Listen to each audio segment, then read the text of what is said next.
cet été, passant devant une église, j'ai poussé la porte. Pourtant, je n'avais rien à te dire. C'était pour voir, par curiosité, peut-être pour prier un peu. Comme il faisait bon dans ce silence, dans ce calme. Je me laisse envahir par un étrange besoin. Comme il faisait bon, comme il fait bon dans ta maison.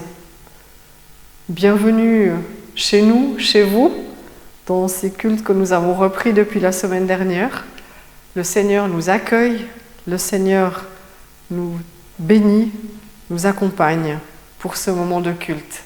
Et puis nous sommes aussi en communion avec les personnes qui n'ont pas pu nous rejoindre aujourd'hui, mais qui vont nous suivre sur YouTube d'ici quelques heures. Amen.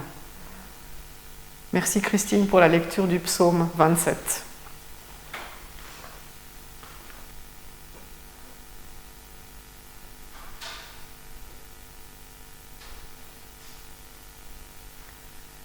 Psaume 27 du recueil de David. Le Seigneur est ma lumière, est mon sauveur. Je n'ai rien à craindre de personne. Le Seigneur est le protecteur de ma vie. Je n'ai rien à redouter. Si des gens malfaisants s'approchent de moi comme des bêtes féroces, ce sont eux, mes ennemis acharnés, qui se retrouveront par terre. Si une armée vient m'assiéger, je n'éprouve aucune peur. Et si la bataille s'engage contre moi, même alors je me sens en sécurité. Je ne demande qu'une chose au Seigneur, mais je la désire vraiment. C'est de rester toute ma vie chez lui, pour jouir de son amitié et guetter sa réponse dans son temple. Alors, quand tout ira mal, il pourra m'abriter sous son toit. Il me cachera dans sa maison. Il me mettra sur un roc, hors d'atteinte. Du coup, je regarderai de haut les ennemis qui m'entourent. Et dans sa maison, je l'acclamerai en lui offrant des sacrifices. Je chanterai et célébrerai le Seigneur. Quand je t'appelle au secours, Seigneur, écoute-moi. Fais-moi la grâce de me répondre. Je réfléchis à ce que tu as dit. Tournez-vous vers moi. Eh bien, Seigneur, je me tourne vers toi. Ne te détourne pas de moi. Ne me repousse pas avec colère, toi qui m'as secouru. Ne me rejette pas, ne m'abandonne pas, toi le Dieu qui sauve. Si mon père et ma mère m'abandonnaient, toi, Seigneur, tu me recueillerais. Seigneur, montre-moi la voie que tu me traces. À cause de mes adversaires, dirige-moi sur un chemin sans obstacle. Ne me laisse pas tomber entre leurs griffes, car de faux témoins m'accusent et cherchent à m'intimider. Que deviendrais-je si je n'avais pas l'assurance de voir la bonté du Seigneur sur cette terre où nous vivons? Compte patiemment sur le Seigneur. Ressaisis-toi, reprends courage. Oui, compte patiemment sur le Seigneur. Amen.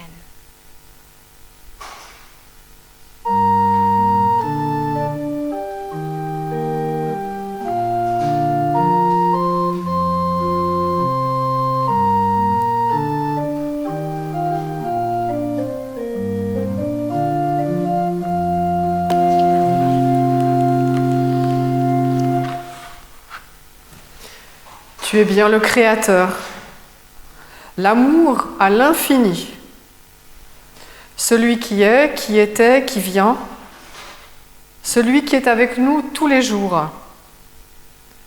En poussant la porte de cette vieille église où tout parle de toi, j'y ai fait une halte. J'y ai trouvé la paix, la joie.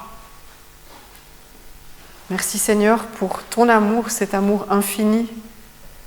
Merci parce que tu pardonnes, merci parce que tu nous relèves, merci parce que tu nous redonnes toujours un chemin.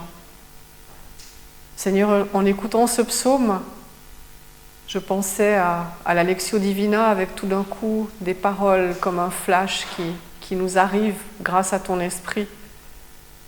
Une réponse, être bien dans ta maison, chercher ta face, vivre en toi et avec toi. Merci Seigneur pour ton amour et ta grâce. Amen.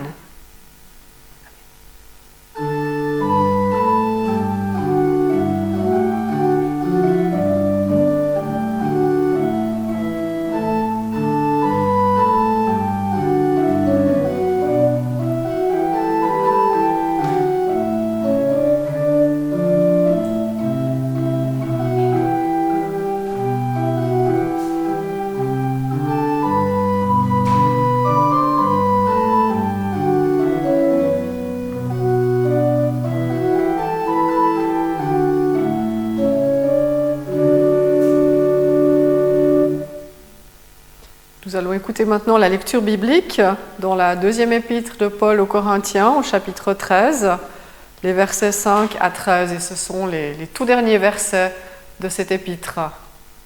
Merci.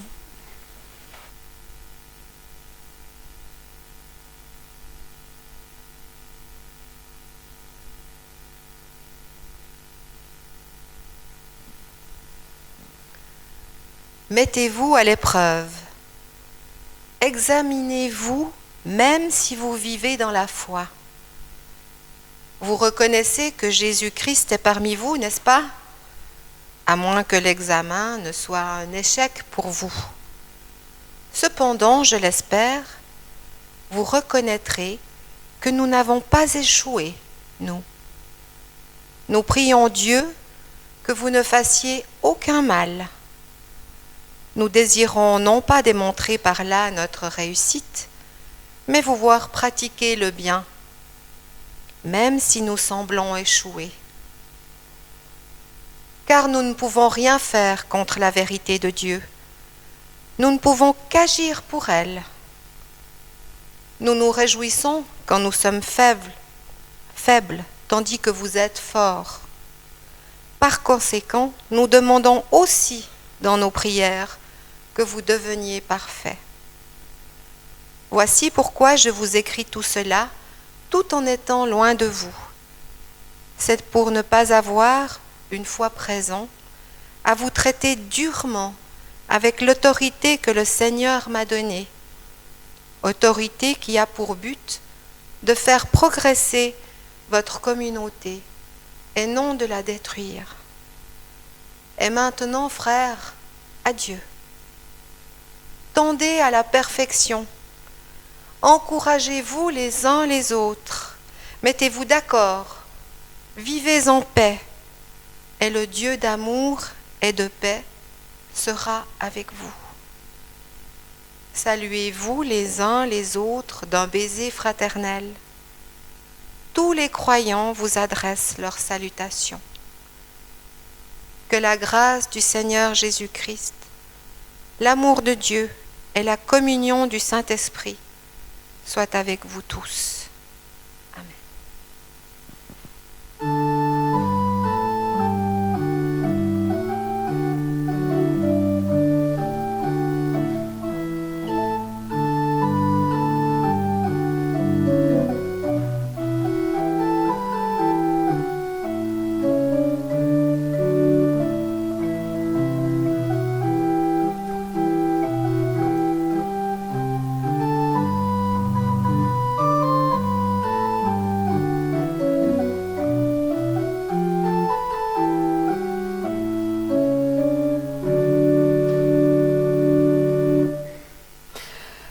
Lettre des Bouvérétiens à Saint Paul, juin 2020. Cher frère Paul, nous avons reçu ta lettre, la deuxième, que nous avons lue avec beaucoup d'attention.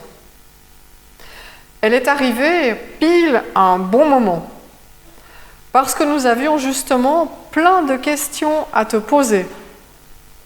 Et puis, on se demandait aussi qui croire entre tous ces pasteurs et prédicateurs qui se déplacent dans tout l'Empire, car chacun annonce sa propre théorie sur ce qui arrive dans le monde actuel.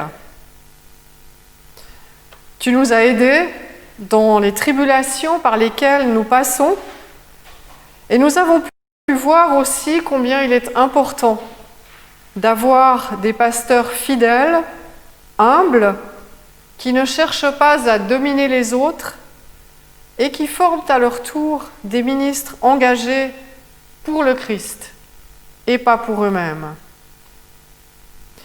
Tu finis ta lettre en nous encourageant à continuer dans la foi, malgré tout ce qui se passe actuellement dans le monde.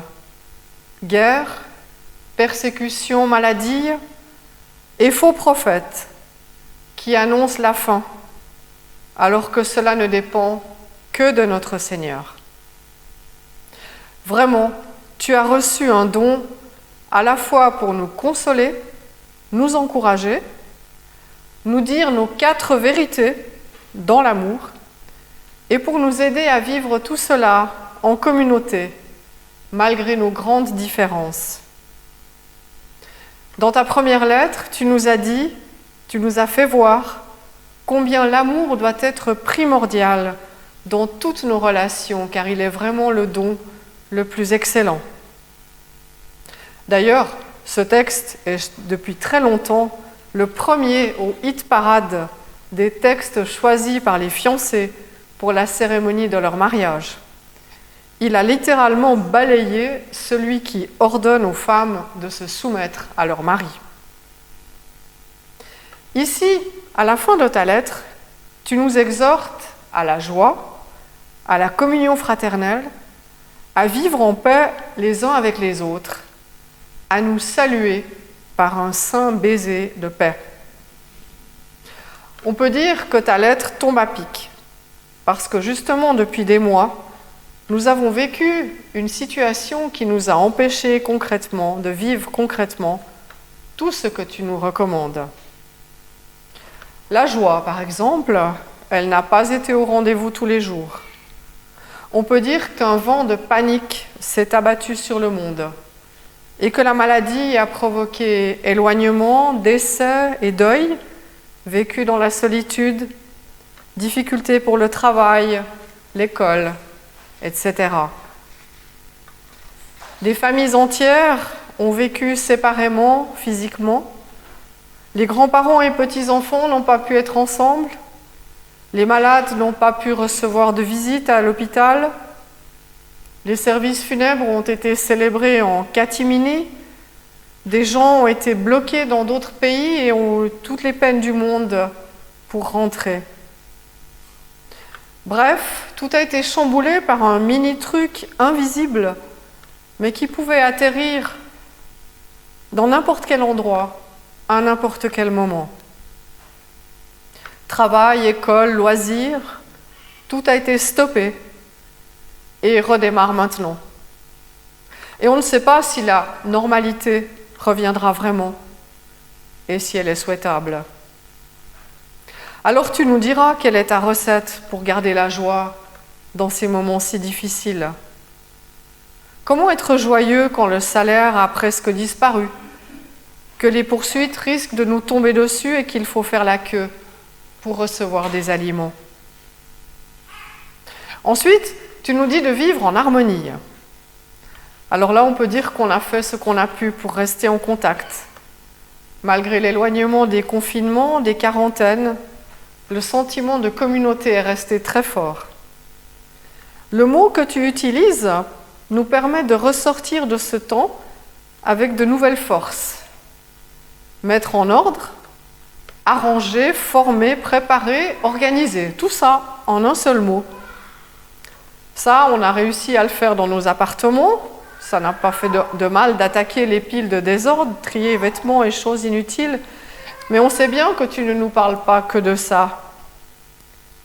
Tu nous donnes des pistes pour recommencer à bien nous retrouver et travailler ensemble pour le Christ. Alors oui, merci de nous suggérer tout cela pour que notre travail puisse bien recommencer.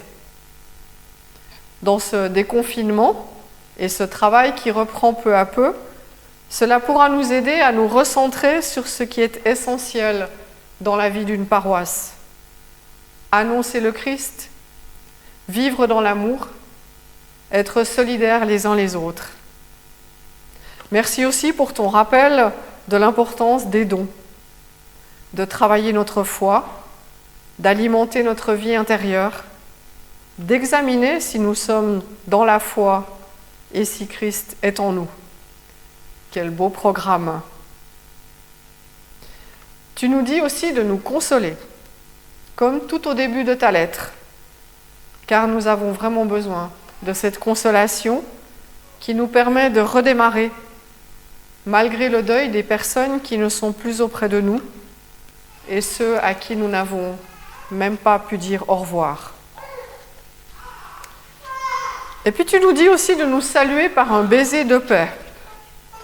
Alors là, on doit te dire qu'on est un peu emprunté, parce que là, c'est impossible en ce moment. Mais on sait aussi qu'il ne faut jamais prendre les textes à la lettre. Mais tu sais, on a trouvé des nouvelles formules de nous saluer, puisque physiquement, ce n'est plus possible. Ça a même fait le tour des réseaux sociaux, et l'humour a permis de surmonter beaucoup de ces situations. On a retrouvé les regards directs dans les yeux en se saluant. Les sourires, pour ceux qui ne portent pas de masque, mais en fait, on voit le sourire derrière le masque. Les gestes de loin, mais qui ont du sens, qu'on copie d'autres traditions religieuses. Tu ne nous en voudras pas. Par exemple, la salutation orientale Namasté signifie, c'est ce geste qu'on fait comme ça, signifie « je reconnais le divin » ou la parcelle divine qui est en toi.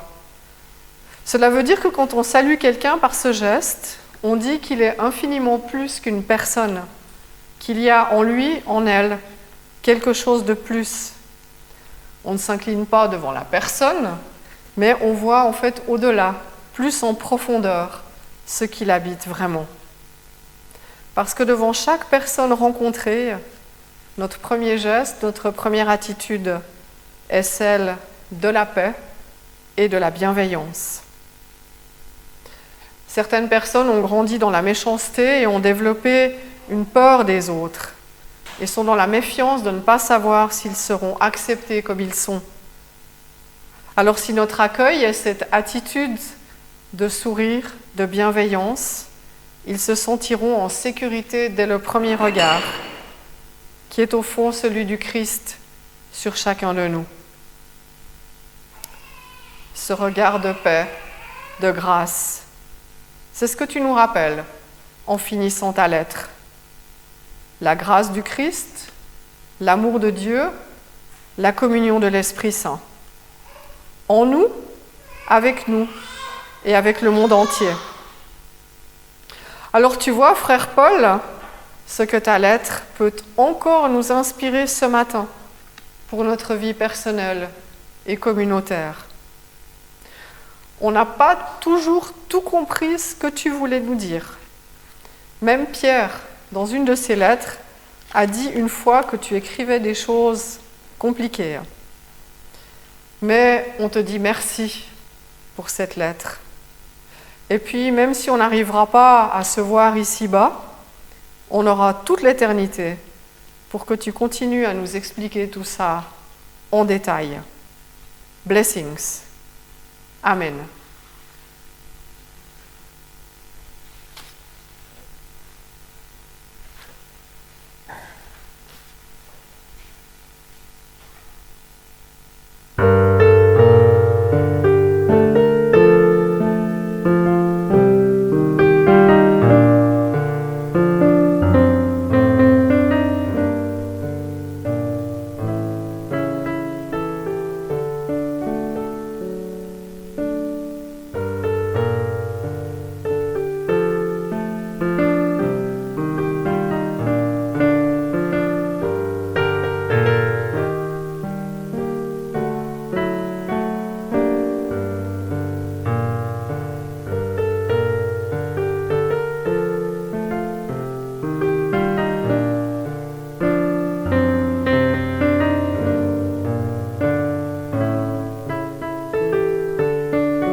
je n'avais rien à te dire et je me surprends à te parler. J'emporte avec moi, et pas seulement pour moi, ton silence et ta paix. Ton humble présence en ce lieu m'a rempli de ta force. Pourtant, je n'avais rien à te dire.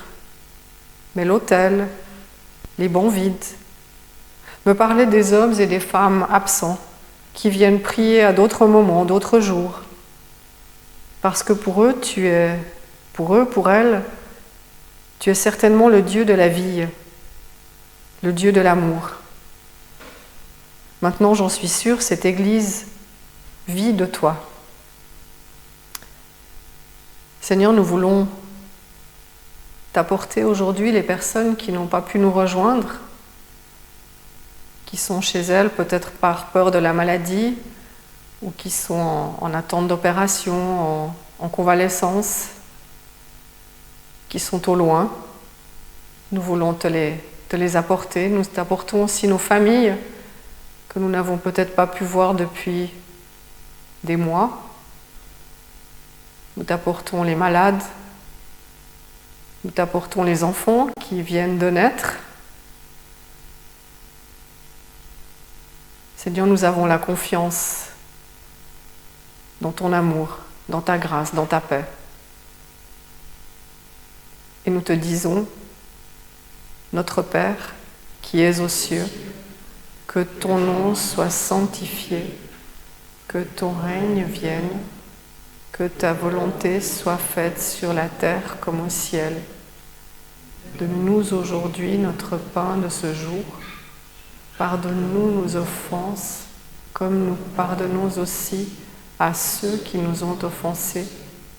Et ne nous laisse pas entrer en tentation, mais délivre-nous du mal, car c'est à toi qu'appartiennent le règne, la puissance et la gloire, au siècle des siècles. Amen. Alors, quelques petites annonces. Les paniers ne vont pas circuler pendant l'offrande, mais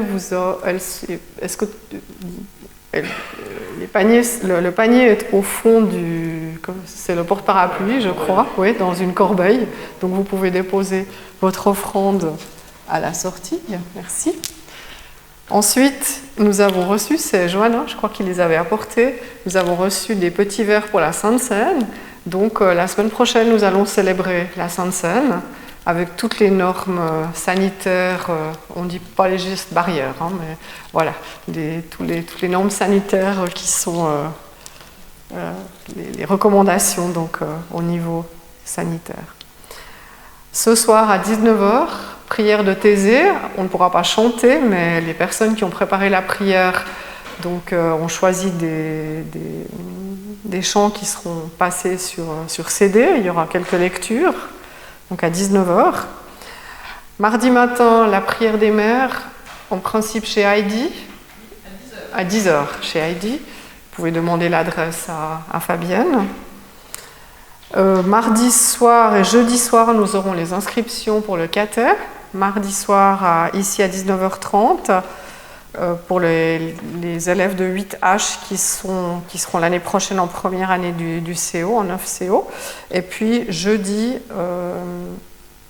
nous ferons à la même heure, à 19h30, ici même, les inscriptions pour le caté des 2e et 3e années. Et puis vendredi matin, ici à 9h, la prière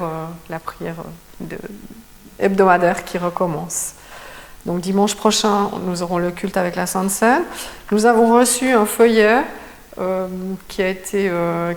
il est parti vendredi soir, vendredi après-midi pour les élèves de 7 à 12 ans, donc de 3 à 8H, parce que cette année, il n'y aura pas la colonie de vacances de les rêves, mais Montet a créé 2 semaines de centres aérés à fin juin, donc du 22 au 26 juin et puis du 27 juillet au 31 juillet. Donc les enfants peuvent s'inscrire ou bien pour toute la semaine ou pour une journée concrètement. Donc ça, on l'a envoyé, il y a une 60aine d'enfants à l'école primaire sur la paroisse. On espère que l'un ou l'autre, ou l'une ou l'autre va répondre. Et puis vous allez certainement bientôt recevoir, ou bien vous l'avez peut-être déjà reçu, le Paroisse Info qui est là, avec l'alternance des cultes pour cet été entre Montaix et ici le Bouvray. Donc c'est le dernier. Et puis on a bien insisté en mettant que tout est sujet à modification à cause des normes sanitaires. Voilà, donc c'est un petit peu les nouvelles, les annonces pour cette semaine. Nous allons écouter maintenant « J'ai soif de ta présence ». Vous pouvez le chanter en vous-même, puisqu'on ne peut pas chanter. Mais donc, merci Sylvie pour le... Et puis, on n'a pas d'apéro, mais on espère bien le récupérer aussi vite que possible. Voilà.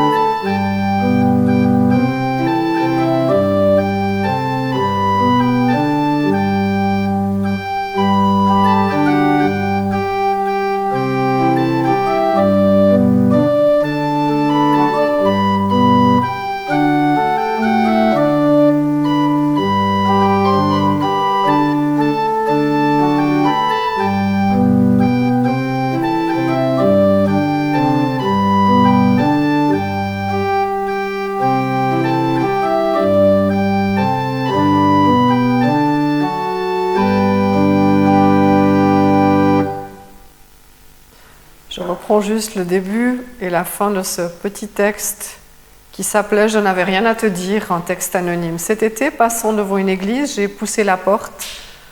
Pourtant, je n'avais rien à te dire, c'était pour voir, par curiosité, peut-être pour prier un peu.